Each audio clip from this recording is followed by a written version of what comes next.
Okay, so we continue.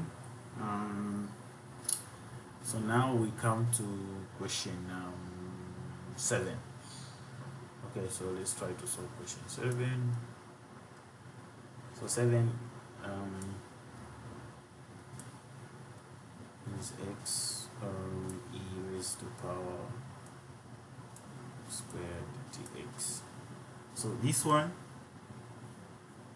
we can solve it by using substitution.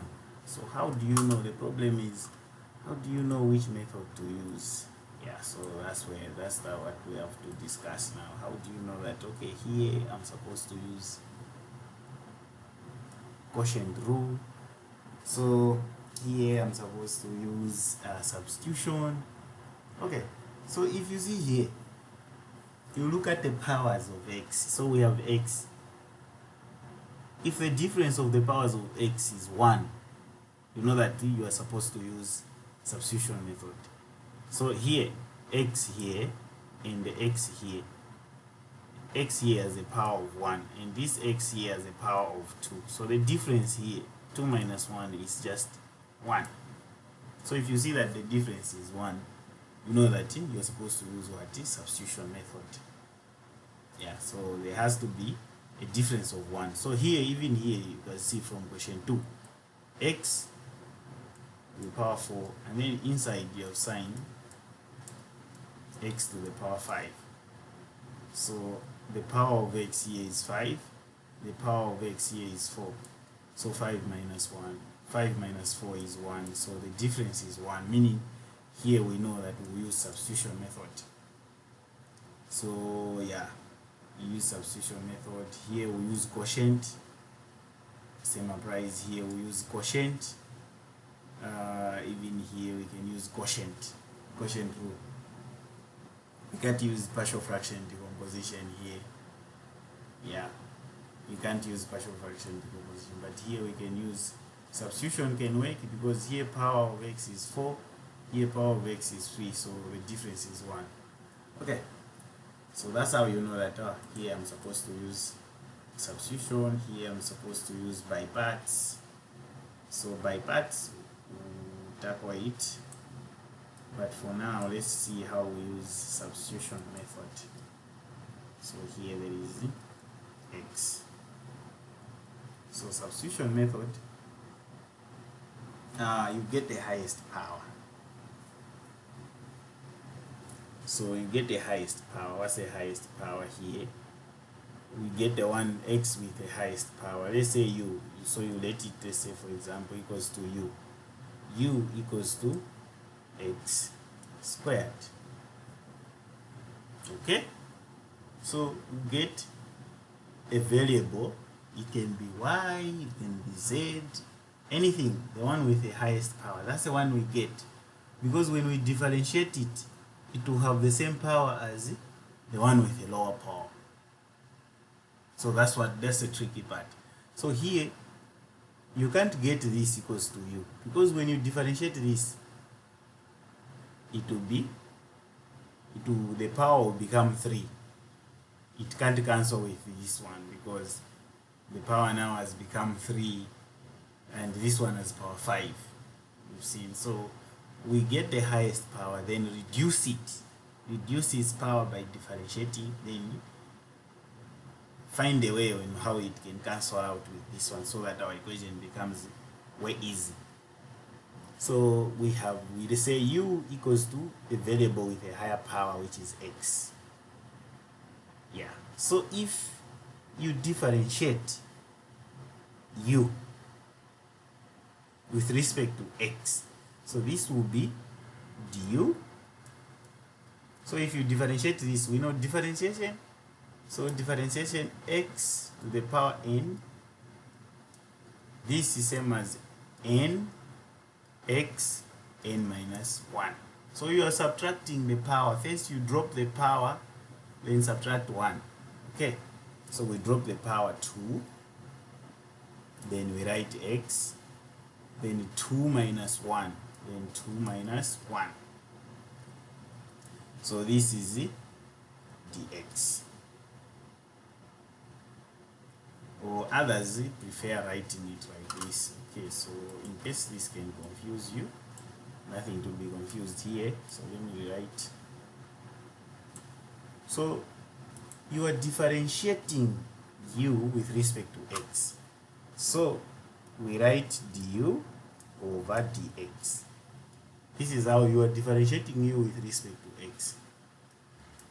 So we bring down the power, like we drop the power 2, then x 2 minus 1. So du over dx is equals to 2x. 2 minus 1 is just 1, so it will be 2x. So now here, let's separate du and dx. We know 2 is over 1, so we can cross multiply here. This will be du equal to 2x dx. Okay.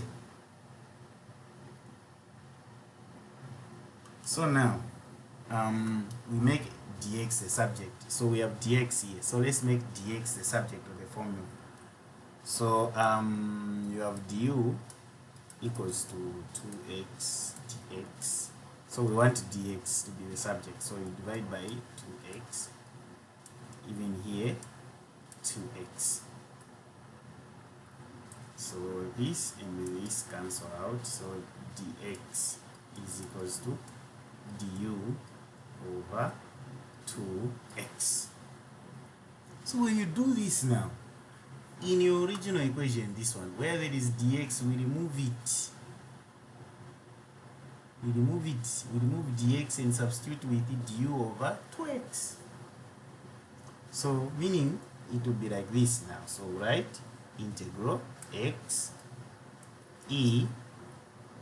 We've said x to the power 2 is what? U. So this will be power u. Then multiplied by dx is what? Du over 2x. Okay. So this is same as equals to, so x and x will cancel. So we'll have e to the power u over 2 du. Okay.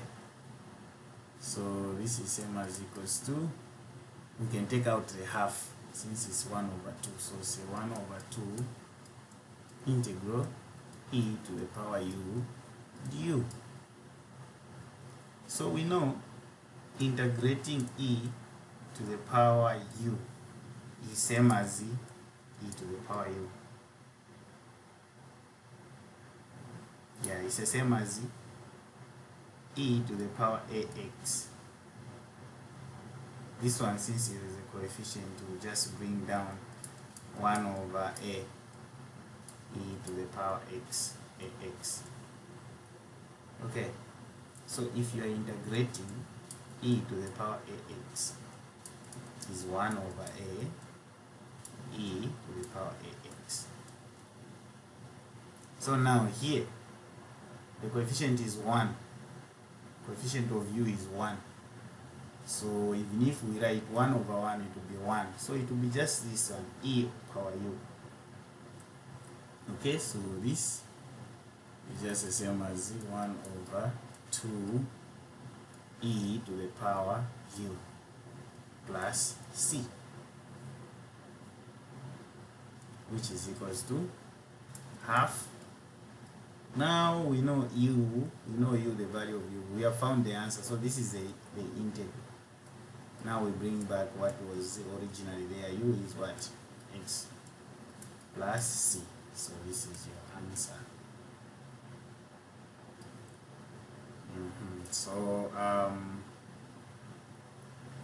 So integral of x e to the power x squared dx is equals to half e to the power x squared plus c. So in case you have any problem, don't hesitate to reach out. So this is our number 7. Okay. Let's see which else other question you can solve. Okay, let's see. Let's try to solve. Okay, let's solve 2. Let's solve 2. So 2 we have x to the power 4 sine x to the power 5 dx. So I've said, how do you know you are supposed to use the substitution method? If the difference of the powers of x is by 1, so this x has power 4, this one has a power 5. 5 minus 4, 1. So we know that we are using substitution is the easiest. Substitution is what is the easiest.